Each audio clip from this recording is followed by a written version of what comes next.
we have long said that crime is a choice, that rampant crime and the kind of degeneration of America's greatest cities has been a conscious decision by our political leaders.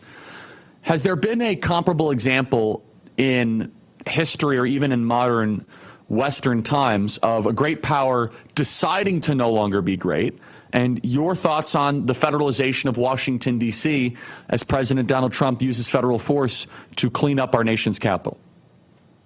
I think it's a constant feature of declining societies, especially declining empires, that they lose the will to make the hard choices, that decisions become increasingly difficult because everyone wants to avoid accountability and responsibility. Laws get put into place just to protect the criminals because ultimately it's fear of the process that people worry about, not the fear of the actual crime. The people who are being victimized are put below the others. Their rights are less important than the rights of the criminal. I think that what we're seeing with Donald Trump right now is the willingness to say, no, law and order is what matters. The safety of the American people is what matters. And we're not going to let a bunch of soft on crime laws and everybody else who's trying to put all of these barriers between us and keeping the people safe. We're going to start ignoring those. We have the authority to do so. The Constitution grants Congress the ultimate legislative authority over Washington, D.C. It was never supposed to be its own city with its own political interests, and it certainly wasn't supposed to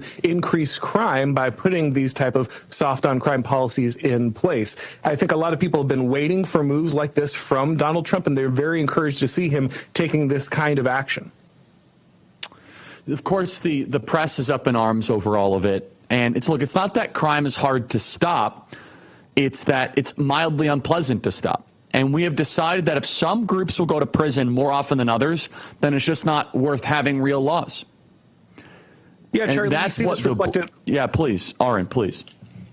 Oh, I'm sorry. Yeah, just that we see that reflected all over our society, that ultimately what people are worried about more is offense than actual safety. And so over and over again, we see people choosing not to offend certain groups, to placate certain politically correct theories about how society works, as opposed to look at how society is really working and taking action. And so a lot of people will notice, for instance, that certain groups, such as Black Americans, often commit higher crimes, but it is unfashionable to admit this, and noticing that more of these people would go to jail should people be actually arrested and the law enforced means that we have to pull back on the actual crime enforcement. And I believe you've talked to Steve Saylor about this kind of impact that we see over again from kind of the perceptions our society has about how we should treat crime. And this is ultimately damaging people. So once again, like you said, we know how to solve this problem. It's not that crime is a mystery. We know what works, but we simply chose not to enforce it because ultimately crime is a policy choice. You can choose